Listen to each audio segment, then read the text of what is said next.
It's a heavy subject. It's a heavy subject. I understand that, and it does bring a lot of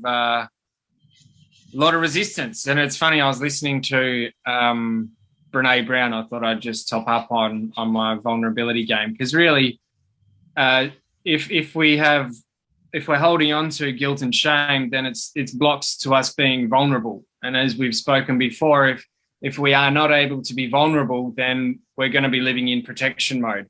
We need to be vulnerable so we can connect to others. We need to be vulnerable. In our vulnerability, we become invulnerable. This is the philosophy that we live by being that hero inside. Nothing can hurt you, and so we can actually share as if whatever has happened is a learning experience, and for somebody, maybe somebody else will learn from it and learn how you got through it. And the fact that we are able to share is a big thing in that. So I was listening to Brené Brown. One of the first things she said, sorry to keep going there, Rod, is one of the first things she said was that the worst speech she ever had on public talk on shame and guilt was one of her first ones. She was going to talk at some women's event, and the lady who was hosting it says, "Oh, what are you going to be talking about?" She said, "Well, I talk about guilt and shame." And the lady said, "Oh, no, you can't talk about that here. We want how-tos, how to be beautiful, or how to be happy, or how to be successful and happy and healthy at the same time. These kinds of things. What can you talk about with that?" And she said, "Well, that's not what I talk about. I talk about the things that stop you from feeling good enough so that you can have all those things in your life."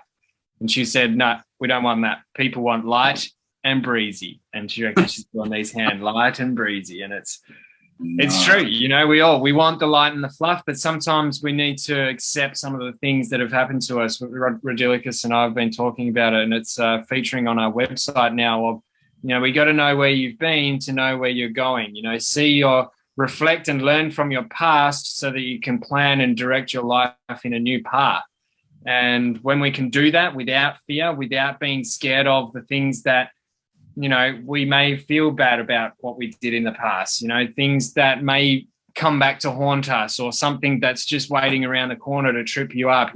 I know I used to have this feeling of my past was kind of just waiting there, or some dudes were going to come back from my past and tell me how I shouldn't be doing this because of the things that I used to get up to when I was a bit younger. I used to party a lot. I used to be very judgmental. I used to be quite, not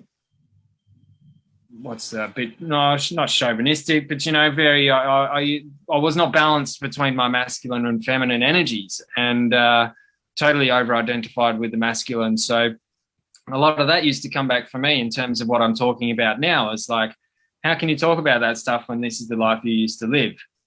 When really that's why I'm talking about it, because that's the life I used to live. Our mess becomes our message. So when we can look at the shame and the guilt and the pain and the things that have happened to us and we've denied that they didn't, or we pretended like they weren't as painful as they were, we fob them off and say that shouldn't have been what that was, or I shouldn't feel the way I do about those things. We're betraying ourselves. So this is what we talk about.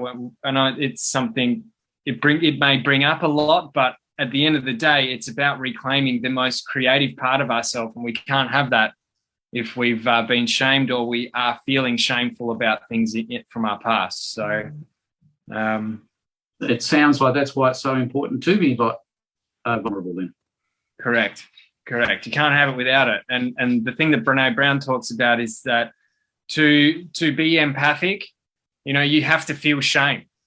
If somebody is in that state, you have to feel shame for them so that you can have that connection. So if we're constantly hiding from it, if we're constantly running from it and saying, no, that doesn't make me feel good, I'm not going to go there, or I'm scared of that, or I hated that happened to me, it makes me feel so disgusting inside, it stops us from connecting to our brothers and sisters in the present moment, because we're not able to be in that when somebody else is feeling that and representing that back to us. So that's the importance of not necessarily getting rid of it, because I don't think you can ever get rid of it. We're humans, like it's part of the process. But certainly having some space for ourselves, for what we've gone through, and also definitely having space for others for what they've been through and possibly are still going through right now. More probably that they are going through right now. I mean, our culture is shamed so much on so many levels for just who we are. So Well, we're even being Yeah. told how to feel about a lot of stuff at the moment from in the world. What's going on?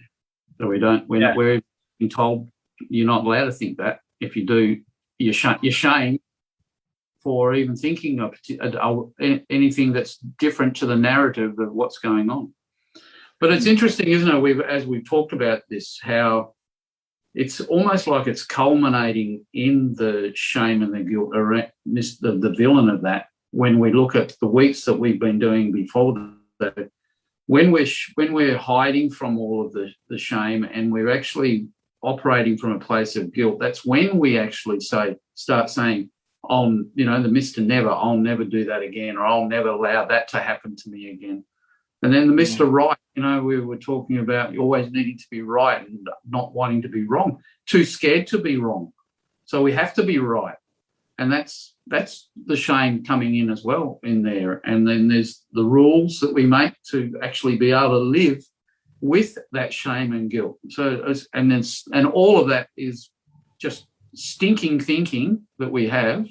And now it's like it's all culminating into this one. So it's going to be a good workshop, folks. Get on there. The hero is going to be reborn and reclaimed. Mm-hmm. Learn to fly again.